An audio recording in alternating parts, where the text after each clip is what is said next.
Pourquoi les profs n'arrêtent pas de se plaindre? Je comprends pas. On leur propose plein de trucs, ils sont jamais contents. C'est incroyable ça. Si toi non plus tu comprends pas, alors laisse-moi essayer de t'expliquer en quelques mots. Imagine que tu signes un contrat avec ta mère et que dans ce contrat, il est dit, écoute, tu seras payé correctement par rapport au coût de la vie. Tu seras protégé, ton travail sera respecté et lorsque tu en auras terminé, on te laissera tranquille, tu pourras vivre correctement. Maintenant, imagine que ta mère, c'est la mère patrie et que ce contrat n'arrête pas de changer. Tu gagnes plus ta vie aussi correctement. Le truc, c'est que les autres ne s'en rendent pas compte. Mais toi, tu le sens bien comme il faut. Explication? Exemple. Imagine maintenant que tu as un petit frère ou une petite sœur, et que ta mère vous donne de l'argent de poche. Toi, elle te donne 1 euro, et à ton petit frère ou à ta petite sœur, elle donne 50 centimes d'euros.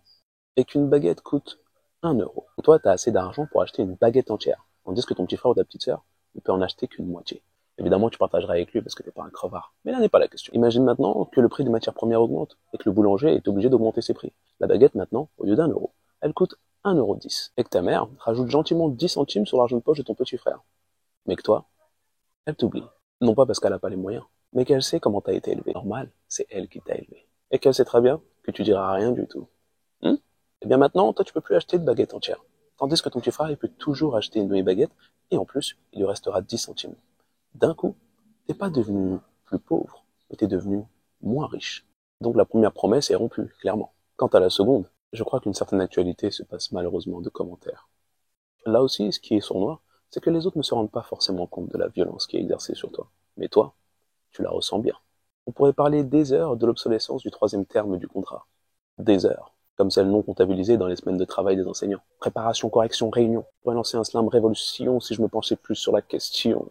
Et on nous tend maintenant un pacte enseignant dans lequel on nous proposerait des missions supplémentaires en échange d'une rémunération plus importante. T'as pas entendu que je travaillais déjà pour l'école, même lorsque j'étais pas à l'école? Quand est-ce que tu vas me payer pour ces heures-là? Quant au fait d'être tranquille après la période qu'on appelle la vie active, alors là, pour être tranquille, on est tranquille, ça c'est sûr. Faudra juste voir l'état dans lequel on y arrive, si on y arrive. Ces années de retraite qu'on t'aura doucement prises au fil de ta carrière, pendant que tu étais justement trop occupé à la faire, ta carrière. Aveuglé peut-être par une passion qui t'a fait oublier le long du chemin que c'était également un travail rémunéré, ou bien égaré par une promesse rompue que tu pensais inviolable car elle venait de ta maman.